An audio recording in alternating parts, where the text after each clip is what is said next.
दोस्तों, सौरमंडल की श्रृंखला में आज हम पार्ट 3 पढ़ेंगे, जिसमें ग्रहों के बारे में पढ़ेंगे और हो सकता है तो कुछ आवश्यक प्रश्नों पर चर्चा भी करेंगे जो परीक्षा में बार बार पूछे जाते हैं। चलिए देर न करते हुए शुरू करते हैं। सौरमंडल देखिए, इसमें पहला ग्रह आता है बुध।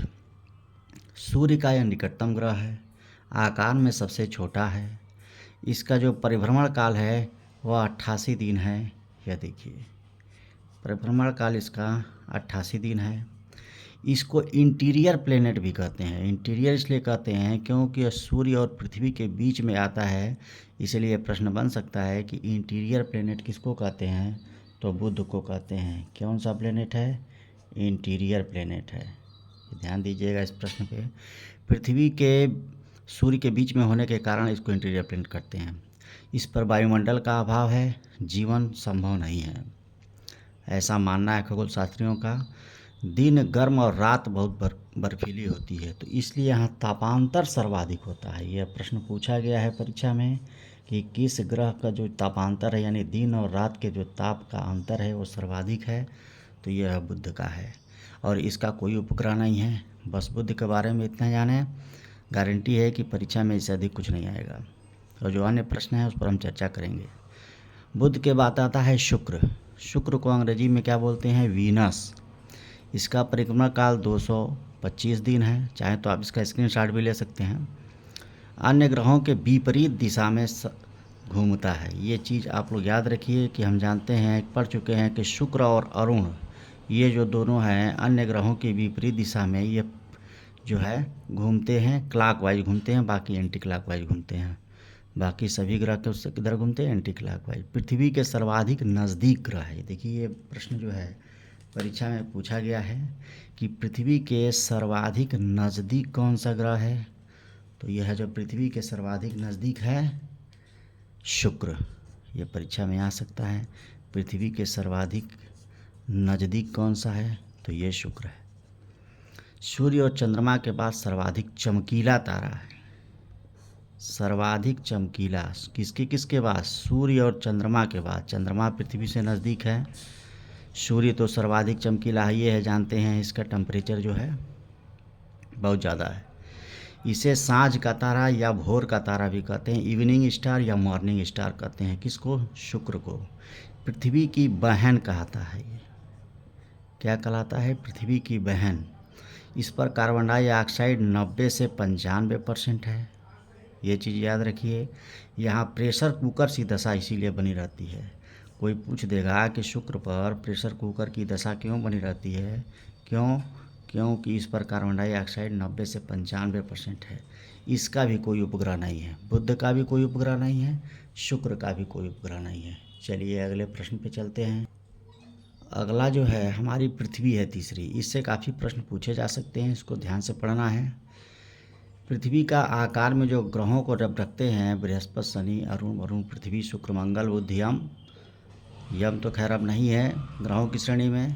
पृथ्वी 5वें स्थान पर आती है आकार के क्रम में। इसका स्थान कौन सा है? 5वां है। याद रखिए। किसके किसके बीच है, तो आप जानते हैं बुध, शुक्र, पृथ्वी, मंगल। तो ऐसे पढ़ते हैं तो शुक्र और मंगल के बीच में है। किसके किसके बीच में है? शुक्र और मंगल के बीच में है। ये छोटे छोटे प्रश्न परीक्षाओं में पूछ लिए जाते हैं और गलती नहीं करना है। आकार और द्रव्यमान का क्रम अगर आपको याद है तो आप गलती नहीं करेंगे। इसका परिक्रमण काल जानते हैं, 365 दिन में सूर्य की एक परिक्रमा करती है। 365 दिन। अंतरिक्ष से देखने पर कैसा दिखाई पड़ता है? नीला दिखाई पड़ता है, इसीलिए इसको क्या कहते हैं? नीला। और एक चीज़ और हम जानते हैं क्यों नीला दिखाई पड़ता है, क्योंकि इसके 71% भाग पर जल है और बाकी 29% भाग पर स्थल है, इसीलिए इसको नीला ग्रह भी कहते हैं पृथ्वी को। चलिए, इसका परिक्रमण काल कितना है? परिक्रमण काल और जो है परिभ्रमण काल में अंतर है। ये देखिए, परिभ्रमण काल है। परिभ्रमण का मतलब जो है अपने अक्ष पर जो है एक चक्कर लगाने में कितना समय लेती है? 23 घंटे 56 मिनट 4 सेकेंड। यह प्रश्न कई बार परीक्षा में पूछा गया है, ध्यान रखिएगा। 23 घंटे 56 मिनट 4 सेकेंड में जो है यह परिभ्रमण करती है अपने अक्ष पर। कितनी झुकी हुई है? 66.5 अंश। यह भी परीक्षा है में पूछा गया प्रश्न है। इस पर जलीय भाग जानते ही हैं 71%, स्थलीय भाग 29%। सूर्य से पृथ्वी तक प्रकाश आने में कितना समय लगता है?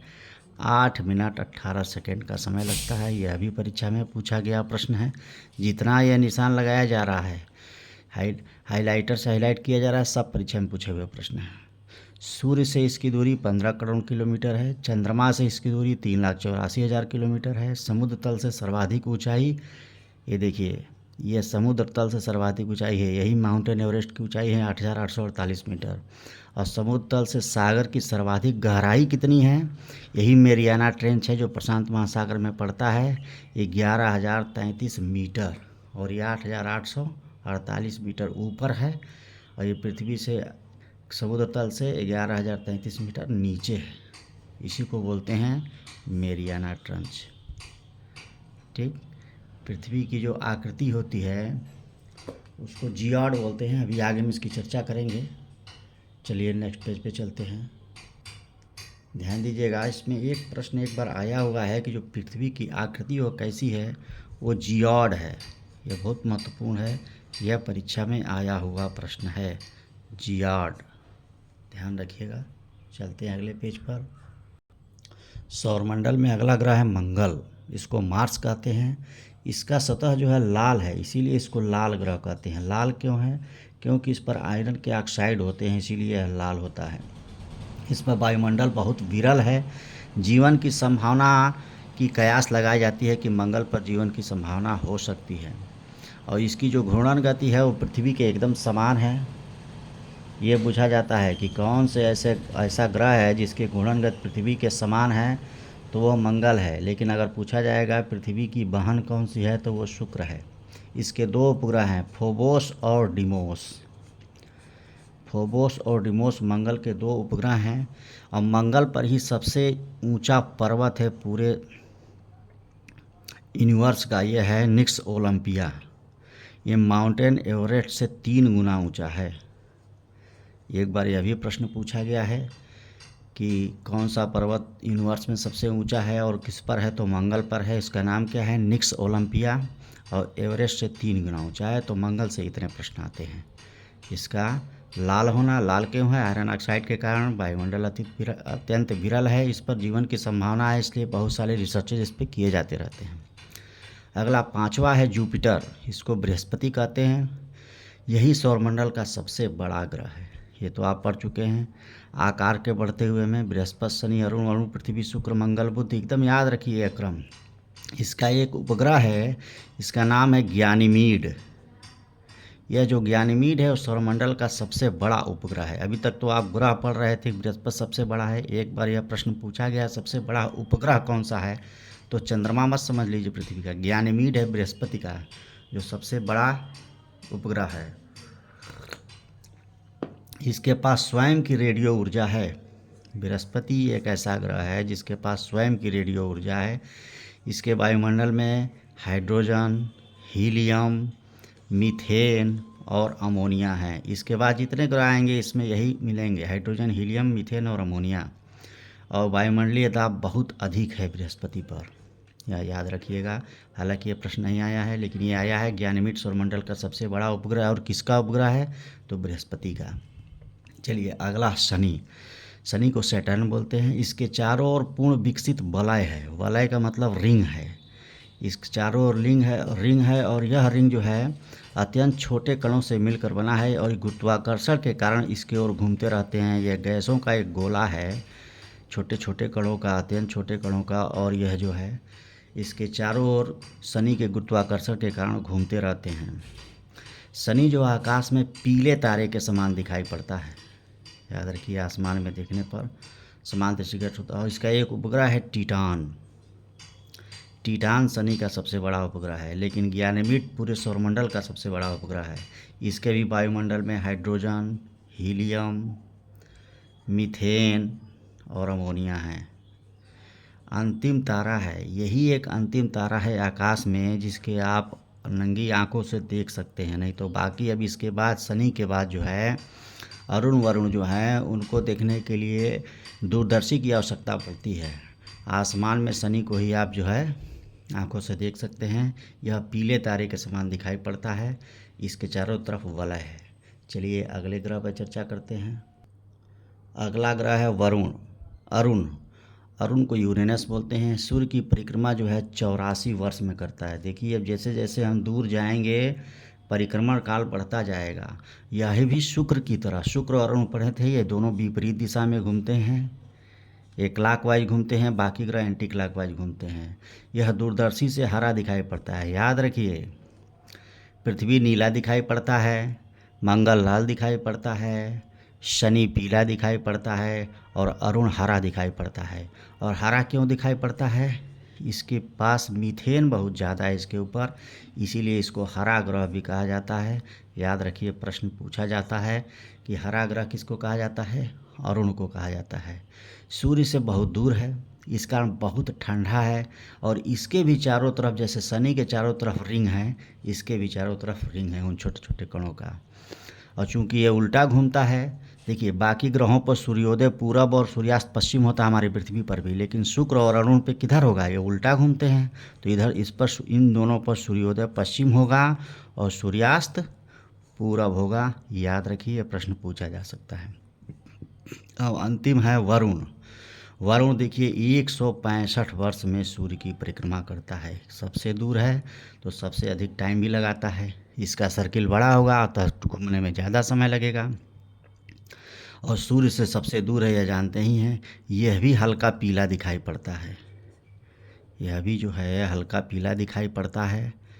इसके भी वायुमंडल में वही हाइड्रोजन, हीलियम, मीथेन और NH3 होगा, अमोनिया। इसका वायुमंडल अति घना हुआ है। इसके साथ साथ जो है इतने ग्रह हैं। इसके साथ साथ थोड़ा चंद्रमा पर भी चर्चा कर लेते हैं, कभी कभी प्रश्न पूछ लिया जाता है। चंद्रमा को पृथ्वी का पुत्र कहा जाता है। पूछा जाएगा कि इसको पृथ्वी का पुत्र कहा जाता है, तो चंद्रमा को कहा जाता है। पृथ्वी से 3,84,365 किलोमीटर दूर है। यह भी एक परीक्षा में प्रश्न पूछा गया है। और पृथ्वी के चारों ओर यह 27 दिन 7 घंटे और 43 मिनट में परिक्रमा करता है पृथ्वी की।